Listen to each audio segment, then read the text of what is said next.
باللہ من الشیطان الرجیم بسم اللہ الرحمن الرحیم فَلْيَضْحَكُوا قَلِيلًا وَلْيَبْكُوا كَثِيرًا۔ قرآن کریم کے 10ویں پارے کی آیت کا ٹکڑا ہے۔ اللہ فرماتے ہیں کہ ان کو چاہیے کہ وہ ہنسے کم اور روئے زیادہ۔ ویسے بھی کھلکھلاتے ہنسنے سے ہمارا آقا صلی اللہ علیہ وسلم نے منع فرمایا ہے کہ کھلکھلاتے ہنستے وقت موت کو یاد کرو۔ ہمارے آقا صلی اللہ علیہ وسلم کی عادت شریفہ ہنسنے کی نہیں تھی، کوئی ایسی بات ہوتی تو مسکرا دیا کرتے تھے ہمارے نبی صلی اللہ علیہ وسلم، ورنہ یہ دنیا حقیقت میں اگر دیکھنے جائے تو یہ ہنسنے کی جگہ ہے ہی نہیں۔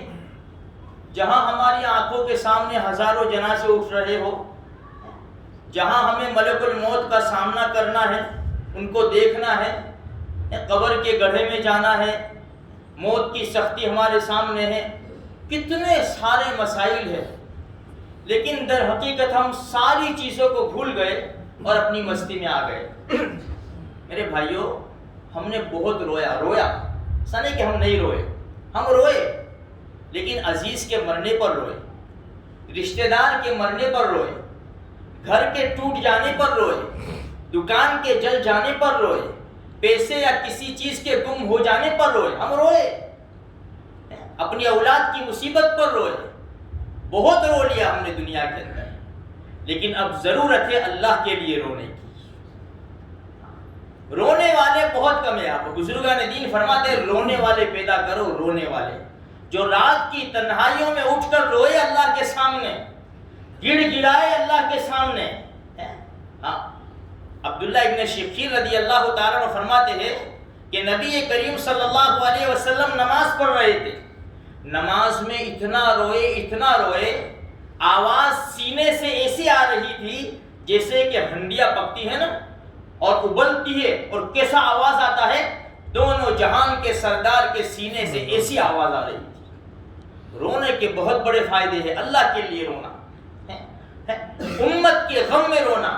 ہمارے نبی بہت روئے، لیکن دنیا کے خاطر نہیں روئے، اسی امت کے غم میں روئے، اللہ کے خوف سے روئے، جہنم کی آگ سے روئے ہیں ہمارے نبی صلی اللہ علیہ وسلم۔ اسی لیے بڑی عجیب بات ہمارے نبی نے فرمائی، عینان لا تمسہم النار، دو آنکھیں، دو قسم کی آنکھیں، ان کو جہنم کی آگ نہیں چھو سکتی۔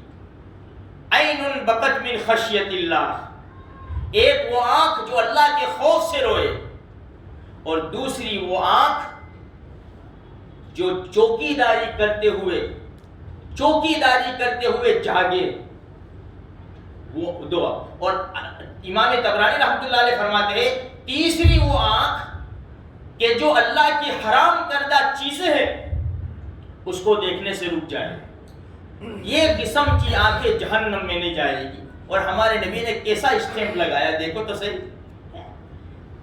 جو آنکھ اللہ کے خوف سے روئے اس کا جہنم میں جانا ایسا ہی محال ہے جیسا کہ دودھ واپس تھنوں میں جانا۔ کیسی زبردست مثال ہمارے آقا صلی اللہ علیہ وسلم نے دی ہے۔ اس لیے رونے والے پیدا کرنے چاہیے۔ آج رونے کی ضرورت ہے میرے بھائیوں۔ رات کی تنہائی، حدیث میں آتا ہے رونا نہ آوے تو رونے جیسا منہ بناؤ۔ عبداللہ ابن شخیر رضی اللہ تعالیٰ فرماتے ہیں کہ ان تعذبہم فإنہم عبادک، 7ویں پارے کی آیت ہے، کہ اس کا ترجمہ یہ ہے کہ اللہ اگر تو ان کو عذاب دے تو یہ تیرے بندے ہیں، وَإِن تَغْفِرْ لَهُمْ فَإِنَّكَ أَنْتَ الْعَزِيزُ الْحَكِيمُ، اور اگر ان کو بخش دے تو زبردست حکمت والا ہے، تو غالب ہے، حکمت والا ہے۔ یہ آیت پڑھ کر ہمارے نبی پوری رات یہ آیت پڑھتے رہے اور پوری رات روتے رہے ہمارے نبی صلی اللہ علیہ وسلم۔ میرے بھائیوں، آج امت کے حال کے اوپر رونے والا کون ہے؟ فلسطین کے معصوم یتیموں کے اوپر رونے والا کون ہے؟ ان کو گلے لگانے والے چند ہیں، چند۔ اللہ ان کا بھلا کرے، جنہوں نے اپنے اپنے ملک کے اندر ان یتیم بچوں کے لیے بڑے ایسے یتیم خانے بنائے جس میں بہترین قسم کی سہولتیں پیدا فرمائی گئی۔ آج کتنے بچے یتیم ہو گئے فلسطین کے اندر، ارے ہمارے ملکوں کے اندر، ہمارے محلوں کے اندر یتیم کسے کہتے ہیں؟ کہ جس کا باپ کا سایہ سر سے اٹھ جائے، ماں مر جائے اس کو یتیم نہیں کہتے، اس لیے کہ بچوں کی ذمہ داری باپ کے اوپر ہوتی ہے۔ وہ بچے جو ابھی بالغ نہیں ہوئے ہیں، چھوٹے ہیں، اور ان کا باپ چل بسے تو ایسے بچوں کو یتیم کہتے ہیں۔ اللہ کے رسول صلی اللہ علیہ وسلم نے کیا فرمایا؟ انا، ہمارے نبی فرماتا انا وکافل الیتیم فی الجنت ہاکذا، دو انگلیوں کا اشارہ کر کے بتایا، میں اور یتیم کی پرورش کرنے والا جنت میں اس طرح ہوں گے، یہ جیسے دو انگلیاں ہیں، اس طرح جنت میں ہوں گے۔ آج رونے والے پیدا کرو، تھوڑا سا رو میرے بھائیو، اللہ کی خاطر رو۔ یہ دنیا رونے ہی کی جگہ ہے، ہمیں تو ہنسنا وہاں ہے، وہاں رونا نہیں ہے۔ پھر جنت میں رونا نہیں ہے، جنت میں خوشیاں ہی خوشیاں ہیں، یہاں غم ہے۔ ہمارے نبی امت کے لیے بہت روئے، آج امت کے لیے رونے والے پیدا کرنا چاہیے۔ آج امت کا بڑا خطرناک حال ہے۔ ایک اردو میں میسج پڑھ رہا تھا، پتہ نہیں لوگ عجیب عجیب قسم کی یعنی باتیں کر رہے، سمجھ میں آنے والی بات نہیں ہے۔ اللہ ہی کی ذات کے اوپر معاملہ چھوڑ دینا چاہیے، اللہ جو کرے گا انشاءاللہ اچھا کرے گا، اور مسلمانوں کے حق میں اللہ پاک اچھے فیصلے کرے گا انشاءاللہ۔ بس رو، اللہ کے سامنے رو، اللہ کو مناؤ۔ حدیث میں کیا آتا ہے کہ جو روئے اس کا آنسو بہے، کتنا پتہ ہے؟ مکھی کے سر کے برابر۔ ہمارے نبی فرماتے دیکھو تو صحیح، کتنا چھوٹا آنسو مانگا ہے، کتنا چھوٹا آنسو، مکھی کے سر کے برابر اتنا آنسو، جہنم کی آگ حرام ہے میرے بھائی۔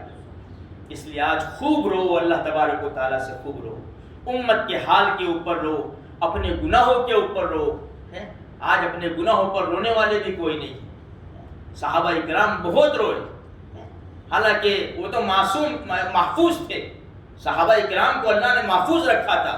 اس لیے میرے بھائیو قرآن کہتا ہے فَلْيَضْحَكُوا قَلِيلًا وَلْيَبْكُوا كَثِيرًا، ان کو ہنسنا کم چاہیے، رونا بہت زیادہ چاہیے۔ اس لیے ہم روئیں گے اللہ کو بڑا رحم آتا ہے۔ جہنم کی آگ جس کے اوپر حرام کر دی جاتی ہے۔ اس لیے میرے بھائیو نمازوں کی پابندی کرو، قرآن کریم کی تلاوت کرو۔ دیکھو یہ جس طرح ہمارا ماحول بنا ہوا ہے نا، ابھی چلو اللہ کرے لاک ڈاؤن کھل جاوے اور سب حالات ٹھیک ہو جاوے، لیکن پھر بھی ہماری نمازیں نہیں جانی چاہیے انشاءاللہ۔ میں سیٹھ لوگوں سے، بوس لوگوں سے عاجزانہ گزارش کروں گا، ایک ریکویسٹ کروں گا، بھائی ہم بھی نماز پڑھتے، باری باری ہم اپنے مزدوروں کو بھی، نوکروں کو بھی، اپنے وہاں کام کرنے والوں کو بھی اجازت دے دیں۔ بہت سے شکایت آتی ہے کہ ہمارے بوس اجازت نہیں دیتے جو نماز کے لیے۔ نہیں، ایسا نہیں کرنا چاہیے، ہماری ذمہ داری بنتی ہے، یہ نماز کے وقت ہمارے وہاں کام کرتے ہیں، اگر ہم اجازت نہیں دیں گے وہ تو نہیں جائیں گے، بیچارے غریب لوگ ہیں، مزدور لوگ ہیں، ان کو ڈر ہے کہ نکال دیں گے، دوسری جگہ نوکری نہیں ملے گی، حالات ٹھیک نہیں ہے، تو اس کا سارا گناہ ہمارے سر کے اوپر آئے گا۔ میں عاجزانہ ریکویسٹ کرتا ہوں، جو بڑے لوگ ہیں، اللہ نے جن کو سہولت دی ہے، اللہ کا یہ احسان مانو کہ ہمارے وہاں نوکری کر رہے ہو لوگ، اللہ کا احسان ہے کہ اللہ پلٹ بھی سکتا ہے کہ تم کو نوکر بنا سکتا ہے، ایسے قصے ہیں دنیا کے اندر۔ اس لیے اللہ کی نعمت کی قدر کرو، جو اللہ نے لکھا ہوا رزق ہے وہ تو آ کر ہی رہے گا، ضرور آ کر رہے گا۔ اگر تم ان کو نماز کے لیے بھیجیں گے، فرشتے کسٹمر کو کھینچ کر لے آئیں گے، اللہ تمہیں ان کی وجہ سے برکت دے گا۔ اللہ تبارک و تعالیٰ کئی سنی باتوں کے اوپر ہمیں عمل کرنے کی توفیق عطا فرمائے۔